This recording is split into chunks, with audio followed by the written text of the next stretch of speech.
Good morning and good evening. Today, this is the next video message from the series, The Spiritual Awakening. And today I would like to talk about the pain of reality that we face in this world. Now, most of us, we wonder, sometimes we question, why is there suffering? And it started right from the beginning. I mean, we've always had doubts. When we look at people suffering or when we suffer, we go through a lot of emotional stress and physical stress in this world. And sometimes we would wonder, why is there ever pain? Why do people have to suffer? Why do I have to go through this? Why do I have to go through that? What am I supposed to learn from other people's suffering? And if there was a God, why is there suffering at all? Why does He allow people to suffer? Now, the whole thing about the word suffer as such is a word that victimizes us as mankind. Whereas the word suffer basically does not even really hold any positive value. If we were to look at it from another point, if we were to look at pain as a form of lesson, we would be able to understand this from a deeper level. Pain that we feel, that we experience, we see in others as well as we personally experience, is a very vital part of our evolution as souls of one consciousness.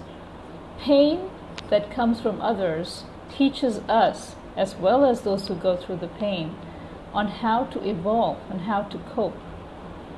When you are going through a series of issues in your life, the reason why you're going through this is to teach others who will in future go through similar situations. We are all teachers. We are all guides. We leave behind footprints for others to follow.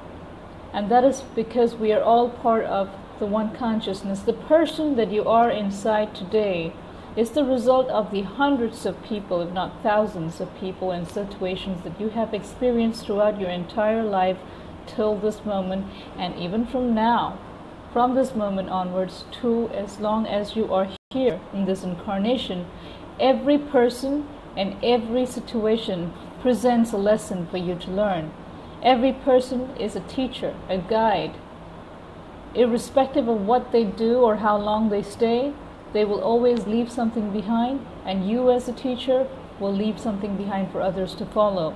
And that is how this consciousness functions. That is where pain plays an important role. Without your experiences, you cannot teach others. You cannot guide others.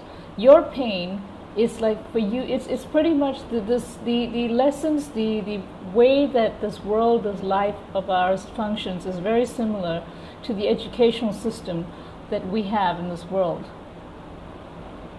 For generations to generations, we pass down information, knowledge, different subjects. The teachers who have taught us many decades ago have imbibed their knowledge in us.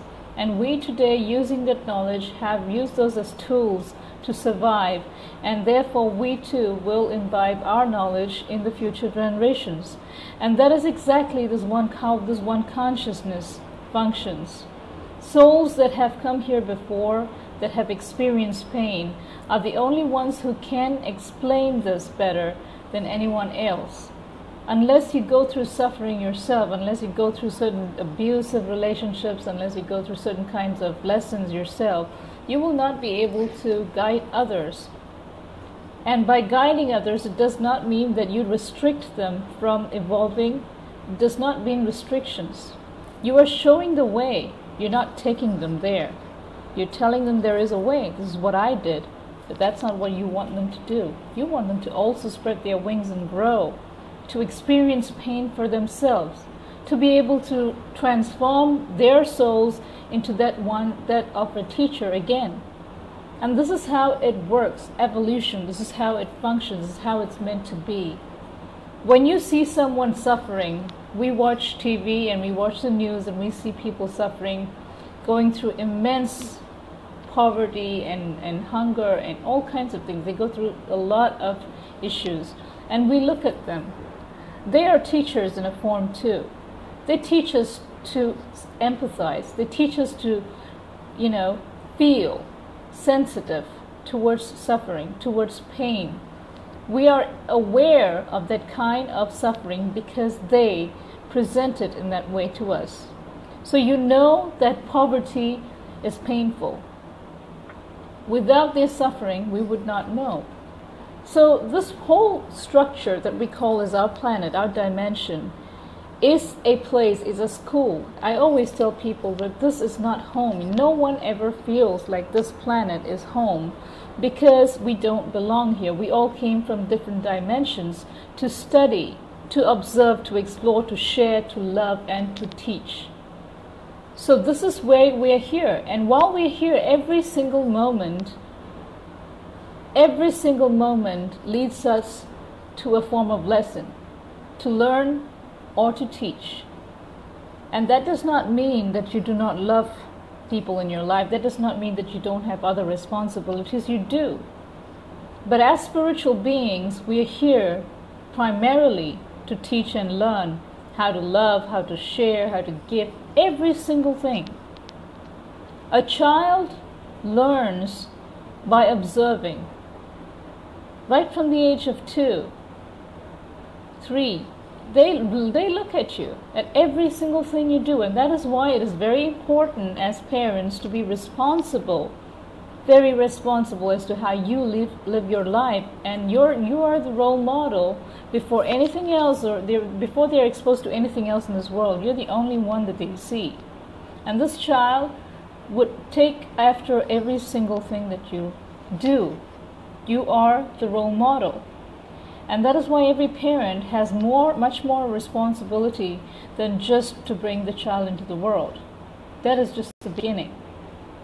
I believe that the responsibility of a parent begins way before conception, because you're responsible for the kind of life you bring into this world even before you conceive. And the kind of partner you would like to raise this child with also matters. Now, what is more important here today, I'm going to say, is that just like a child looks up to you, learning starts very, very young. And also the fact that you also, as parents, adults, we learn from our children too. Because children, God looks at us through the eyes of children. And if you were to observe children, you will notice that there is so much more wisdom in that has been untouched by the laws of this dimension. And very simple things. I could give you one example.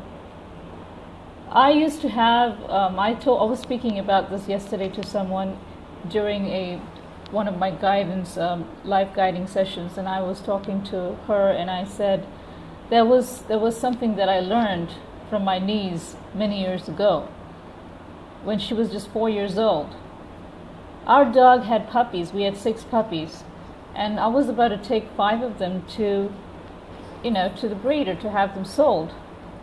And there were 6 puppies in total, and I told her, you can have one so we could keep one of the puppies. And I expected her to take one of the good looking ones, all the healthier ones. But instead she chose to take the one that was the weakest, the smallest. And I was shocked. I was said, why don't you take the healthier ones? Why don't you take the bigger ones? They're much more playful, they're much more energetic. And a 4-year-old looks up to me. She cuddles this little small fragile looking puppy and says, well, you know what? When you go and sell these puppies, the healthier ones will go.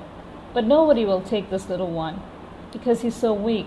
I want to take this little one because I'm sure he's our puppy. And I know that I will be able to take better care of him than anyone else would, because nobody would take him. Nobody would buy him. Whereas the others look cute and they look healthy and they're playful, so they would buy him, all the other puppies, but no one would buy this weak puppy, so I'm going to keep the puppy. We learn so much from children. We learn from God through children. Every single one of us is a teacher and a guide in a different way. And that is why I say there is no age, there is no caste, there is nothing that defines you, defines who a teacher can be and who a teacher cannot be. Every little situation, even abusive relationships, leave you feeling shattered and emotionally burnt out, drained. But that relationship would have left a lasting impact on you. He would have taught you about tolerance. He would have taught you about putting your foot down and being more independent, doing something. If that relationship was there, maybe you wouldn't have been so strong-willed. Yes, you feel, most of the times it's easier to take away the pain and remember that, and to live the rest of your life building up walls against people who would turn up in your life later on, but with better intentions, but you still keep the walls on. That is not the way you're supposed to deal with pain. You're supposed to be stronger. We tend to focus on all the wrong things when we come out of abusive relationships. The focus should be on getting stronger, not weaker. And in every other relationship, in every other situation, you should look for ways to build your strength and not your weakness. And that is one thing that life teaches all of us. And that is one thing we should teach our future generations. To use every opportunity, to use every experience to go stronger and not weaker. Pain is supposed to show how strong you are. Pain is not supposed to bring you down on your knees and keep you there. You can stay on your knees, but get up again. And spiritual development includes that. You need to get up on your feet.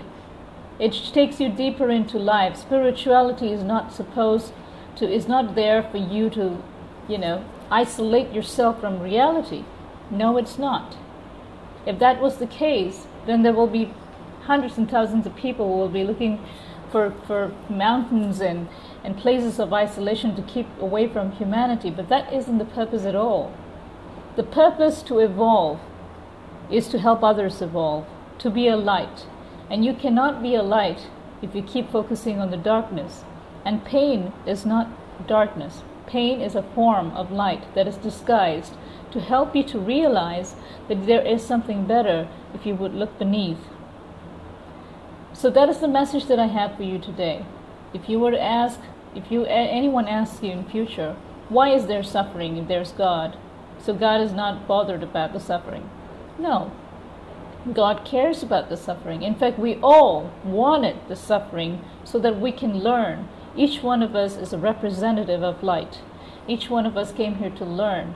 We are here to imbibe love and patience and peace and a lot of other things, a whole lot of other things, to others, the future generations. And that is how we have evolved as mankind for many, many, many ages. Everything that you are today is a result of thousands and thousands and thousands and millions of people who have existed in this very, very dimension much, much longer before you and I have come. And some of us, of course, as we have incarnated, we have repeatedly been our own teachers as well. And we have grown because of others, and others have grown because of us. It doesn't work any other way. So without pain and without suffering, we will never appreciate the light. Without darkness, we can never learn light. We will never love light. We will never have the need to have light. We wouldn't understand why we need light if there is no darkness. So don't think that pain and suffering in this world is because God doesn't care or because of some other reason. All those who have been inflicting pain on others, they may be less evolved souls, but even as less evolved souls, they leave us with a message. They leave us with a message to be stronger. And that is the only thing you need to focus on. The pain that you have had in life should make you stronger. How? By going inside and believing that you're much bigger than that pain, as we all are. Thank you so much for sitting through with me for this session. I will be back with another video. God bless you. Namaste.